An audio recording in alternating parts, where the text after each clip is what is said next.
The courtroom is packed, wood benches groan under the weight of spectators, and the smell of sweat and wet wool hangs in the air like a heavy rope. A boy, little more than a youth, stands in the dock at the Old Bailey. His hands are bound in rough chains.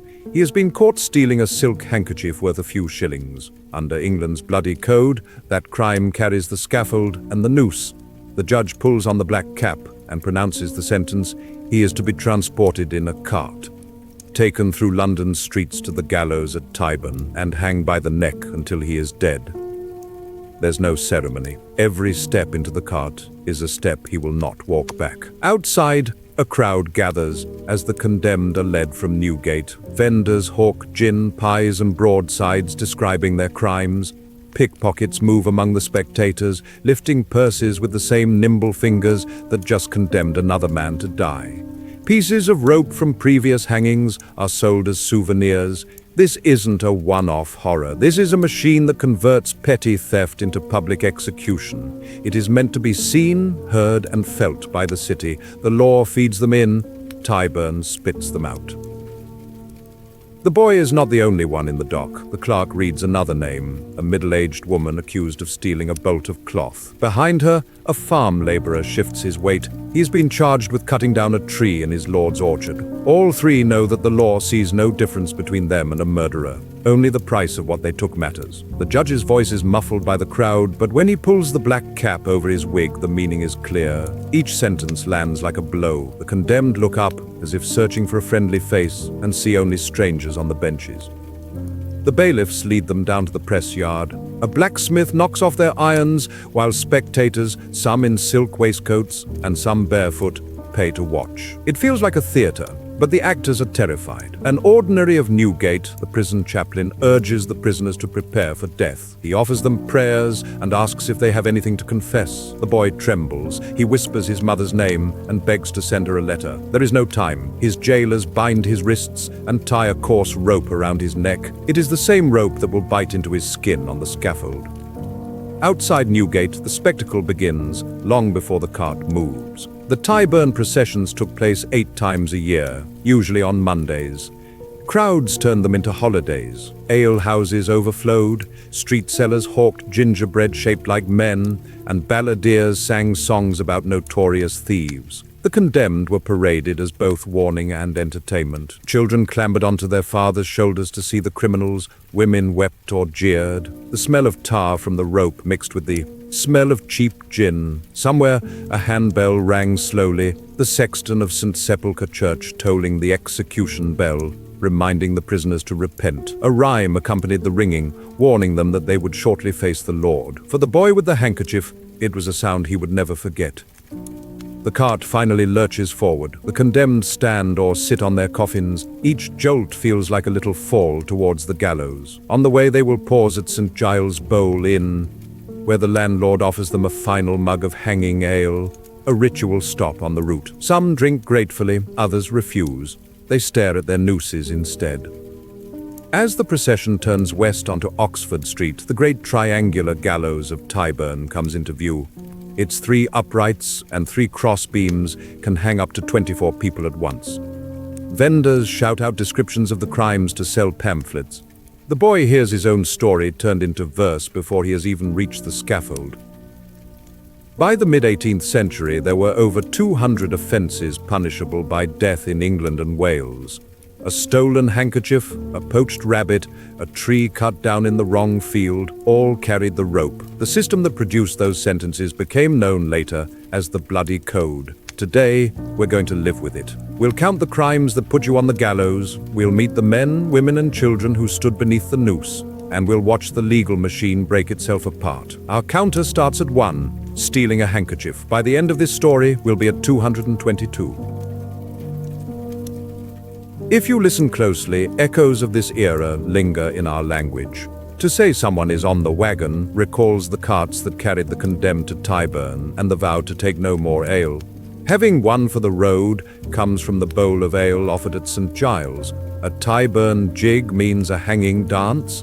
The law may have changed, but its words and rituals seeped into proverbs and idioms. The Bloody Code is not just a historical curiosity, it is woven into everyday speech.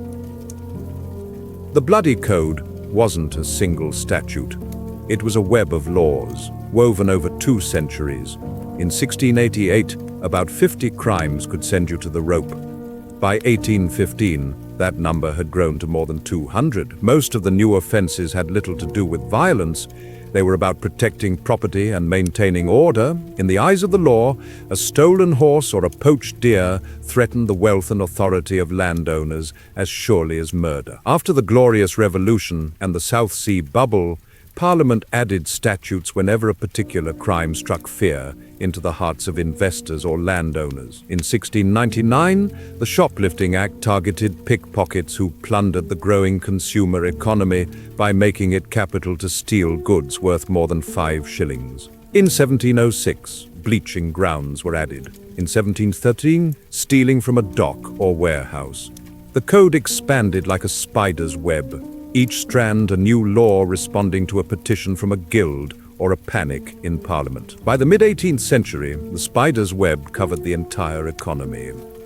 Think of the code as 4 factories of death. The first factory was property, grand larceny and burglary. Stealing goods worth more than 12 pence, about 1 shilling, could mean the scaffold.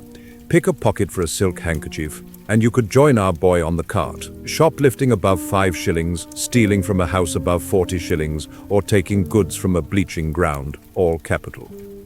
The second factory sat in the countryside. To protect forests, estates and fisheries, Parliament passed the Waltham Black Act in 1723. Under this emergency law, anyone caught in a forest or park with a blackened face or in disguise could be hanged. Poaching deer, stealing rabbits, or destroying fish ponds were capital crimes. Cutting down trees, breaking riverbanks, or destroying gardens could also send you to the gallows. The law was not aimed at violent rebels. It was designed to keep commoners off noble land, and yet poaching became a symbolic form of defiance. After poor harvests, starving laborers slipped into deer parks with their faces smeared in soot. Their footsteps barely made a sound on frost-hard ground. If caught, they faced the noose, not because they had harmed anyone, but because they had trespassed onto a lord's table. The Black Act made it capital to shoot a deer, to cut a sapling, to fish in someone else's pond, or even to assemble in a group with weapons. It also made rescuing a poacher from custody a capital crime. In 1723, Parliament ordered 7 men hanged at Tyburn as a demonstration. Their faces were blackened, their names plastered on pamphlets. The message was clear: the king's deer mattered more than the poacher's family. Later, critics mocked this logic. In 1821, MP Sir Thomas Buxton quipped that under the Black Act, kill your father or catch a rabbit in a warren, the penalty is the same. His sarcasm captured the absurdity of a system that placed a lord's deer on the same plane as a human life. By linking petty rural crimes to capital punishment, the Black Act became emblematic of the Bloody Code's excesses. The third factory targeted status and social control. Appearing armed and in disguise at night, sending threatening letters demanding money, or returning from transportation before your sentence expired were all punishable by death. Being with gypsies for more than a month could also bring a capital indictment. The law reached into people's lives and punished them not just for what they did, but for how they looked and who they associated with. It blurred social deviance with crime. Some statutes criminalized persons, disguised and with firearms at night. Others punished laboring men who joined bands of travelers or so-called gypsies. A pair of sailors caught begging without a pass in London could theoretically be hanged. Laws against maliciously breaking turnpike gates targeted protesters resisting tolls. By making the penalty for these acts death, the state sent a message to those on society's margins: step out of your place and you will hang. The fourth factory contained the crimes that most of us would still recognize as capital: murder, arson, highway robbery, and high treason. These were serious offenses even before the Bloody Code. But under the code, the line between a violent arsonist and a man who cut down a young tree was blurred. To quote George Savile, Marquis of Halifax, "Men are not hanged for stealing horses, but that horses may not be stolen." In other words, the punishment existed to deter not to proportion justice. That logic produced absurdities. It could become capital to break down a fish pond wall or to cut hop vines. A sailor who forged a certificate to collect a Greenwich pension risked the same punishment as a murderer. The crime of burning a haystack in a field was treated like burning a cottage with people inside. Under the bloody code, the idea of justice took a back seat to deterrence. The law wrote a price tag on every act. Destroy a young oak, worth 2 shillings, 1 life. Send a threatening letter, 1 life. The rope did the accounting. By the end of this act, we've already encountered about 20 ways the law could hang you. The counter ticks on.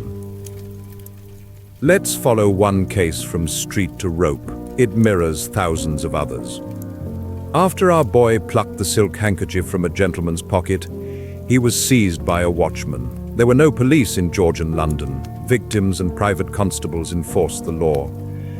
The boy spent a night in the damp cell of a local lockup and then stood before a magistrate. Formal charges were laid. Because the handkerchief was valued at more than 1 shilling, it was a capital offence. At the Old Bailey or county assizes, trials were quick. Most defendants had no lawyer. The prosecutor, often the victim, and witnesses testified.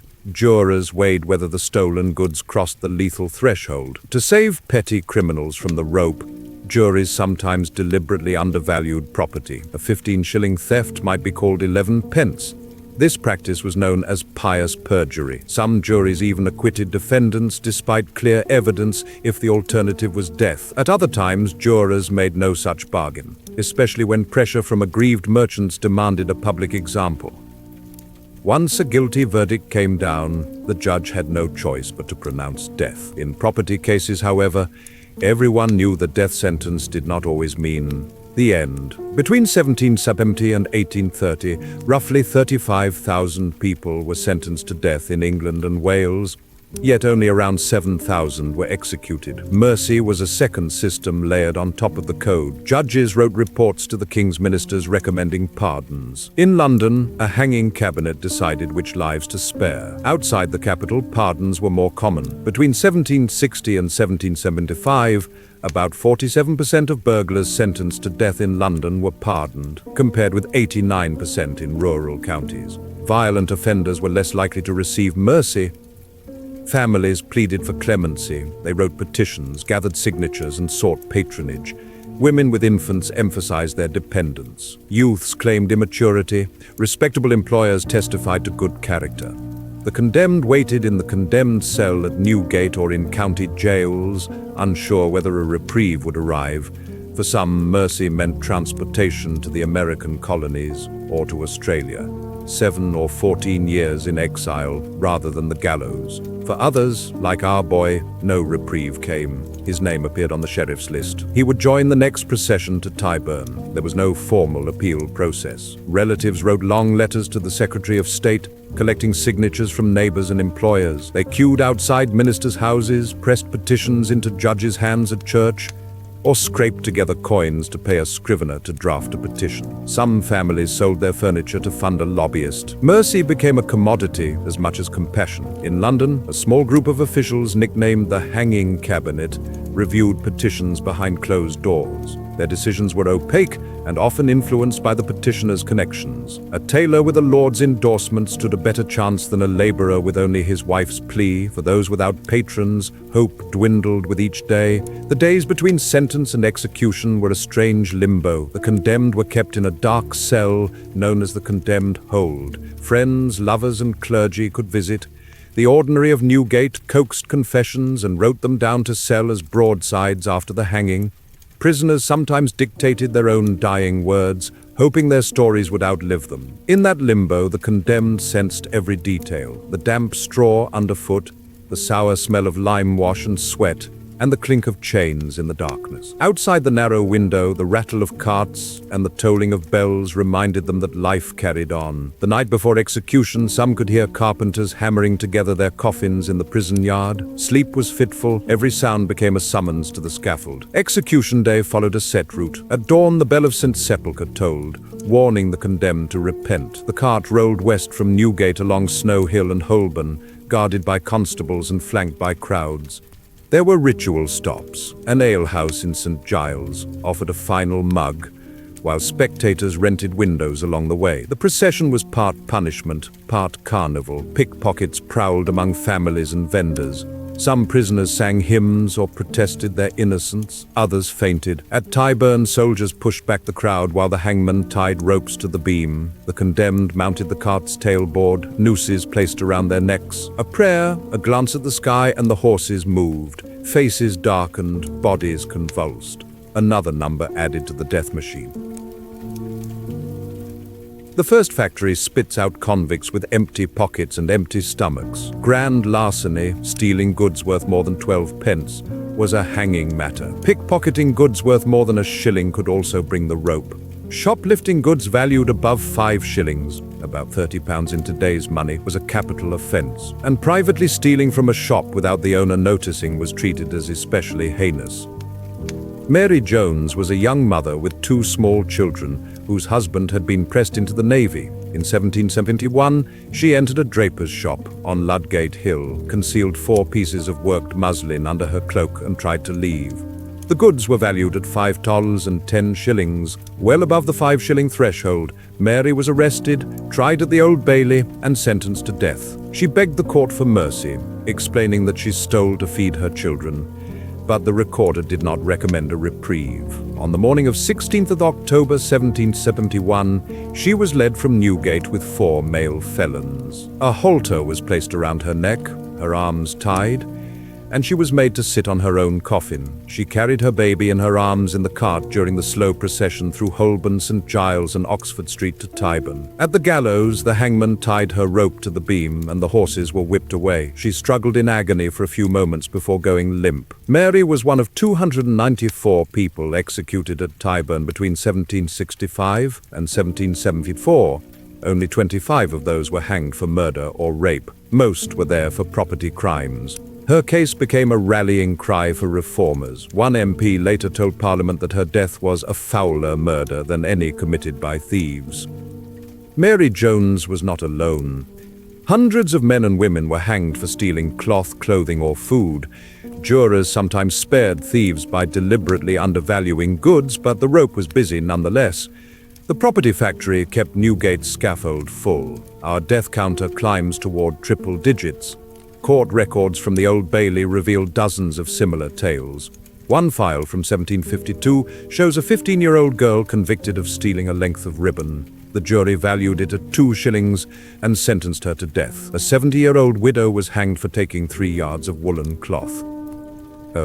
Carpenter's apprentice was condemned for pocketing a single silver spoon from his master's kitchen. The rope made few distinctions between hunger and greed. In many cases, the only difference between the gallows and mercy was a juror's willingness to declare the stolen goods below the capital threshold. Such fine lines determined whether a life would end on the tree. In the royal forests and private parks of England, poaching could end your life. The Waltham Black Act of 1723 made more than 50 offences capital for poachers. It wasn't just about deer.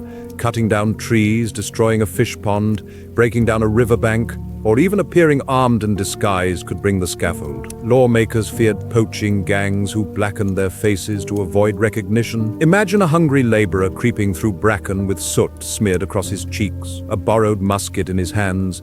Every twig crack could mean the approach of a keeper, every breath a potential death sentence. In that world, a rabbit stolen from a warren could cost you your life.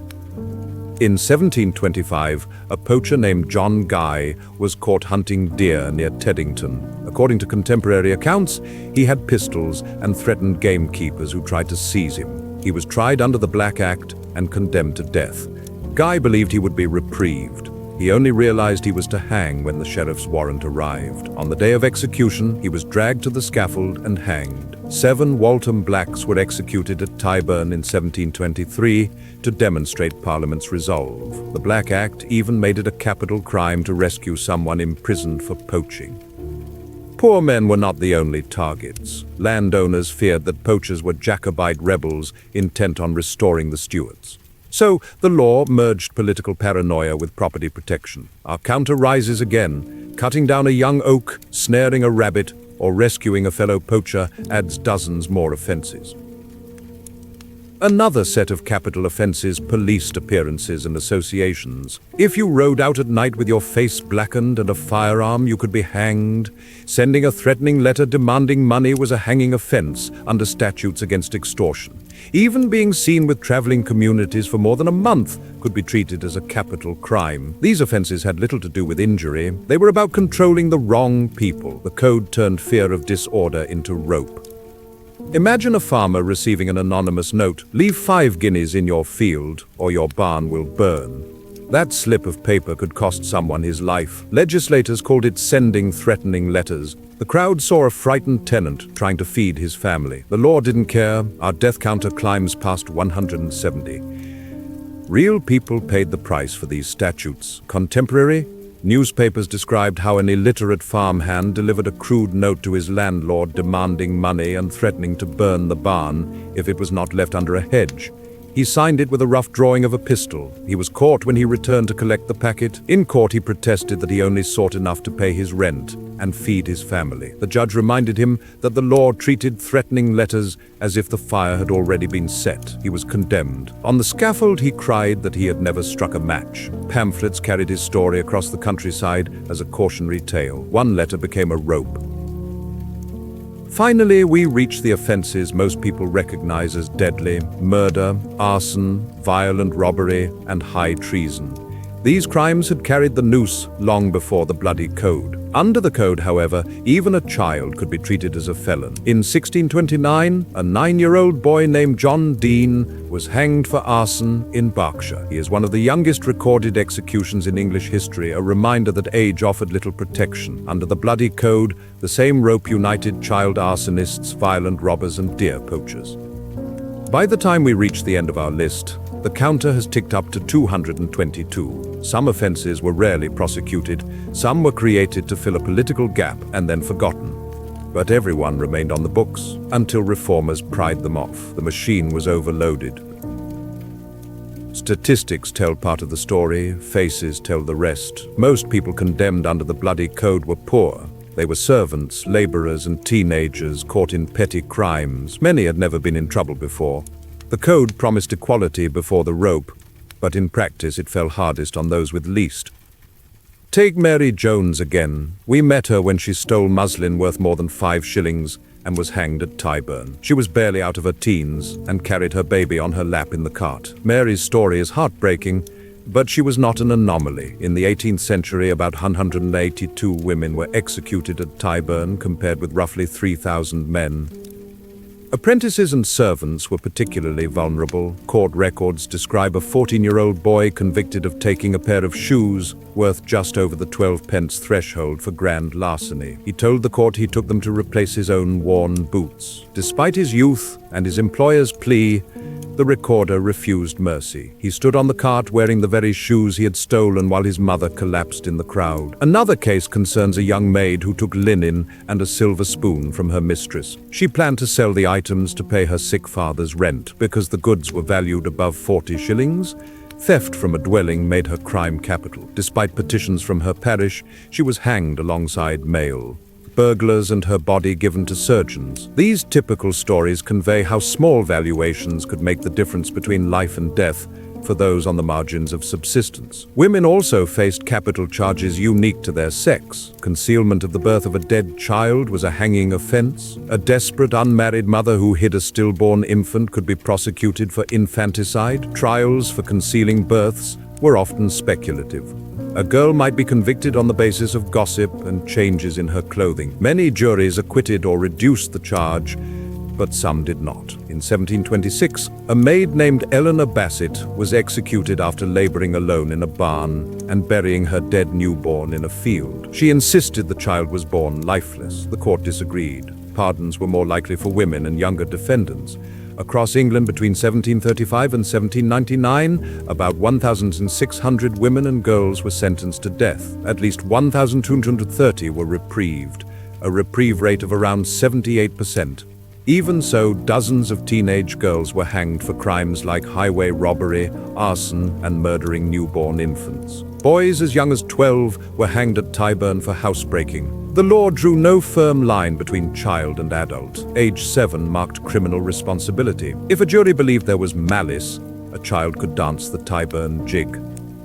Consider again the case of John Dean, the 9-year-old boy who burned 2 thatched houses in Windsor. He thought he was playing. The fire spread quickly. His neighbors dragged him to the magistrate. At trial, the judge instructed the jury that arson of dwellings was a capital offense, regardless of age. They found him guilty. The judge could have reprieved him on account of infancy, but decided that his mischievous smile showed malice. Dean was hanged. When news of his execution spread, some people wrote pamphlets arguing that the law had murdered a child. Others said it was necessary to deter arson. His body, reportedly small and thin, hung for the same time as an adult's. There were also boys spared by pious juries. In 1786, 15-year-old Edward Lowe stole a handkerchief and sixpence from a gentleman in Cheapside.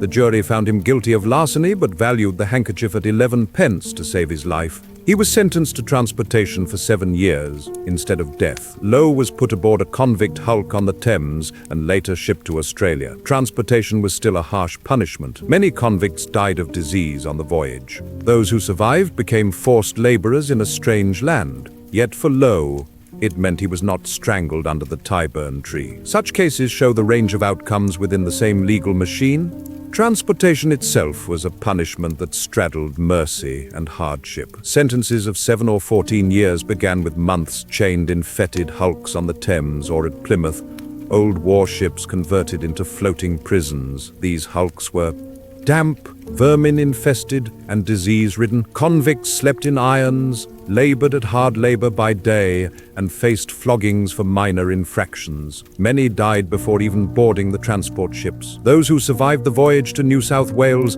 found themselves clearing land, building roads, and living under military discipline. One prisoner wrote that transportation was a chance at life on another shore, but another replied that it was death by inches. The alternative, of course, was a quick drop at Tyburn. Families suffered too. When bodies were cut down from the scaffold, relatives fought surgeons to claim their loved ones before they were dissected under the Murder Act. There are accounts of mothers clinging to their sons' legs while beadles tried to drag the bodies away. Fists and boots flew across the scaffold rail. The fight for a corpse became the final indignity, a struggle between grief and the state. Parents waited for the sheriff's letter granting a reprieve. Neighbors contributed to petition drives. The public watched children twist and writhe on the rope and began to question whether deterrence justified cruelty. The law's extremes were not reserved for the poor. In 1777, the Reverend Dr. William Dodd, a fashionable clergyman known as the Macaroni Parson for his love of fine clothes, forged the signature of his former pupil to obtain a bond for $200. When the forgery was discovered, Dodd was arrested. High society petitioned for clemency. Samuel Johnson wrote pamphlets on his behalf. The king refused. Dodd was hanged at Tyburn on 27 June 1777 before a crowd of tens of thousands. In his final speech, he confessed his crime and begged others to avoid the vanity and extravagance that had led him astray. His execution shocked London. If even a well-connected clergyman could hang for a signature, who was safe? 2 years later, in 1789, a coin counterfeiter named Catherine Murphy became the last woman burned at the stake in England. She and her husband were convicted of high treason for producing base coin. English law still prescribed that women guilty of treason be burned alive. At Tyburn, the sheriff allowed a rope to be placed around her neck. The executioner tightened it until she died, then lit the faggots at her feet. The smell of burning flesh drifted over Marble Arch. The crowd watched silently. After Murphy's execution, Parliament quietly abolished burning. Her case illustrates how the Bloody Code's rituals persisted into the Age of Enlightenment, even as they repelled spectators. By the late 18th century, the Bloody Code was collapsing under its own weight. Juries refused to convict if the punishment was death. They deliberately undervalued stolen goods, turning capital larceny into petty theft. Judges recommended mercy in more cases. Between 1770 and 1830, only about 1 in 5 people sentenced to death were actually executed. In London, about 47% of burglars were pardoned.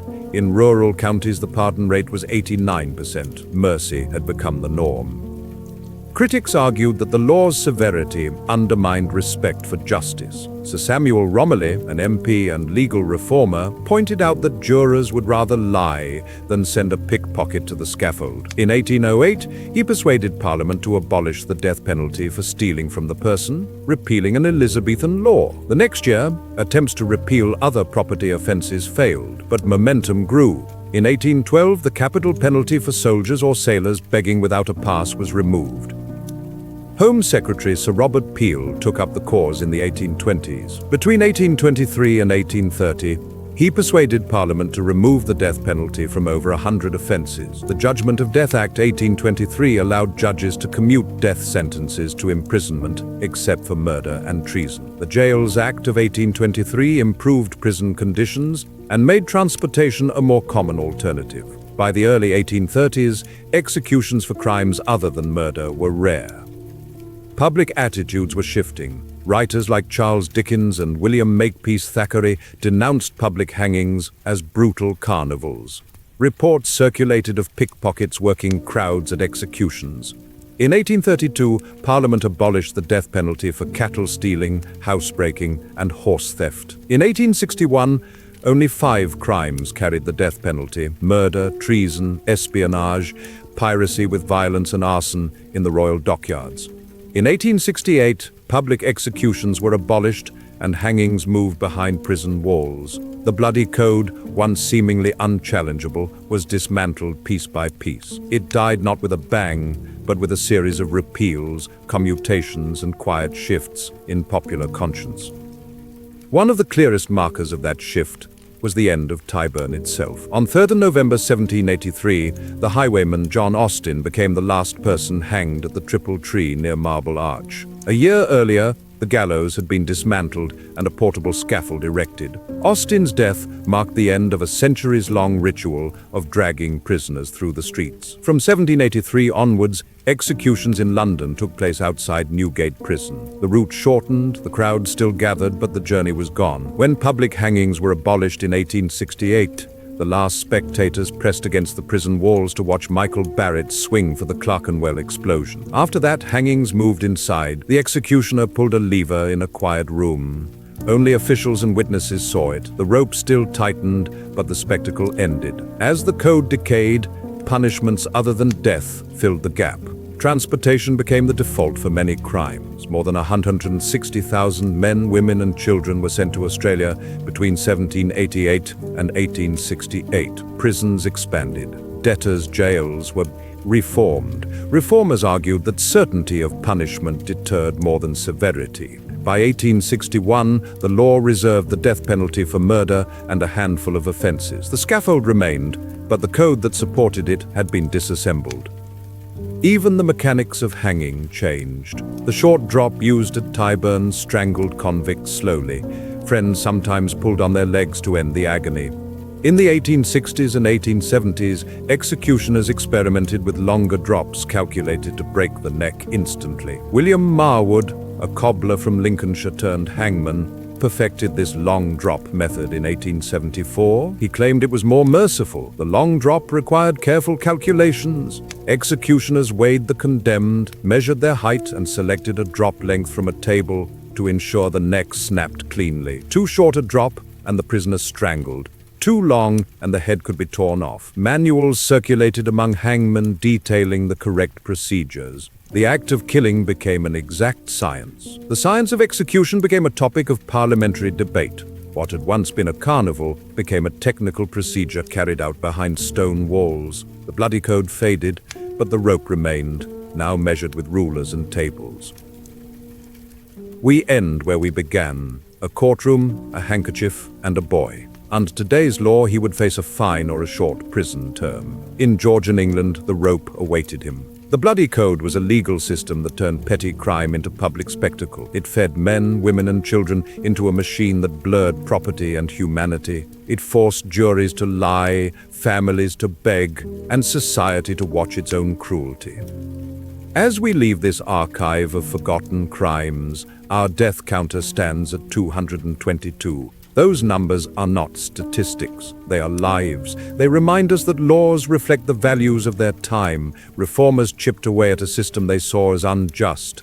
Juries and judges quietly sabotaged it. Protesters shouted at gallows, and little by little, the execution factory closed. If the law once hanged you for a handkerchief, what will future generations say about our own punishments? The questions raised by the bloody code are still with us.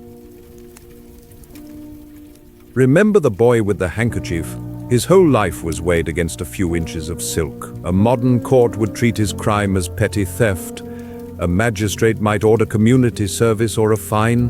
In Georgian London, his feet kicked in the air while the crowd cheered. Our death counter is full, but the debate is not over.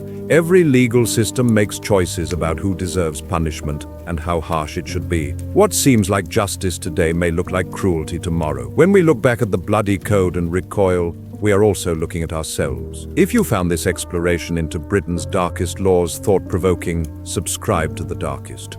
Archives. We return each week to forgotten crimes and the systems that shaped them. Next time, we'll trace the life of an infamous forger whose signature shook the Bank of England. Until then, remember, history is not just dates and statutes. It is people, rope, and choices.